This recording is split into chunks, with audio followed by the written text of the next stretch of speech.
2021 was the 100th anniversary of the founding of the Chinese Communist Party. But in 1921, the success and longevity of Mao Zedong and his 12 CCP co-founders was anything but guaranteed. The rise of the CCP is a story of a small band of young men who navigated a treacherous political landscape to eventually become an economic superpower, rivaling the United States. That story has shaped the trajectory of modern China and the career of Harvard Kennedy School professor Anthony Saich.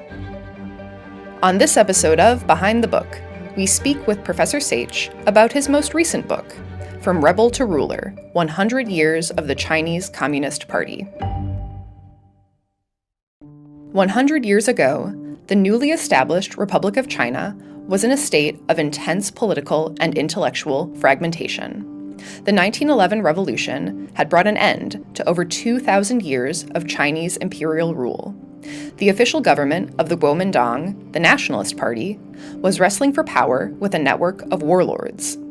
The Soviet Union was encouraging anti-imperialists in China to establish their own communist regime. And the May 4th movement of 1919 inspired many Chinese students to explore Marxist philosophy. 13 of those young activists would go on to found the Chinese Communist Party.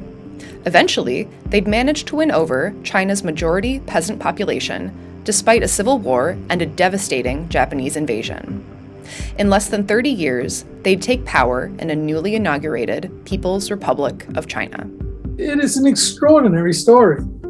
You know, you start with a bunch of kids gathering in a safe house in Shanghai with this idea that, you know, we're going to be part of a global proletarian revolution that's going to bring, you know, power to the working class. We've seen a number of kind of one-dimensional explanations, none of which I've ever found satisfactory. Contrary to the official history of China advanced by the current-day CCP, Professor Saich argues that the party's rise was anything but inevitable. Context, strategic allies, and luck all played a role. What Saich does attribute to the CCP itself is its adaptability. On paper, the CCP looks like a traditional Leninist party, operating with a top-down model known as democratic centralism. And to be sure, the CCP has always concentrated power in a single leader and maintains a strong apparatus of propaganda. But with 95 million members and a country of immense ethnic, linguistic, and religious diversity, the CCP has had to learn how to adjust its central directives to fit local conditions so it can maintain its legitimacy.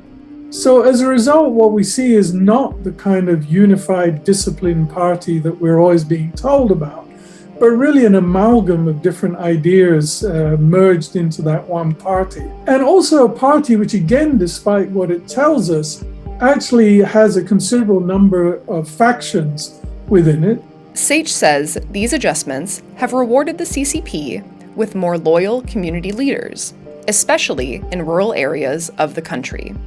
That adaptability has its limits, of course, particularly when the CCP views local activities as a threat to party dominance. Where it really becomes a problem, I think, is in the areas such as Tibet and Xinjiang, which clearly have a different narrative about their own history, which is distinct from the narrative the Chinese Communist Party tells. It's also a narrative that links to a world outside, whether it's in Xinjiang, out into Central Asia, or whether it's in Tibet, to the Dalai Lama. At a ceremony marking the 100th anniversary of the founding of the CCP in 2021, Xi Jinping proclaimed that we will achieve the goal of building a great modern socialist country in all respects and fulfill the Chinese dream of national rejuvenation. Whether Xi will fulfill the Chinese dream remains to be seen, but Professor Saich's careful analysis of the CCP's legacy offers historical clarity and a thrilling story.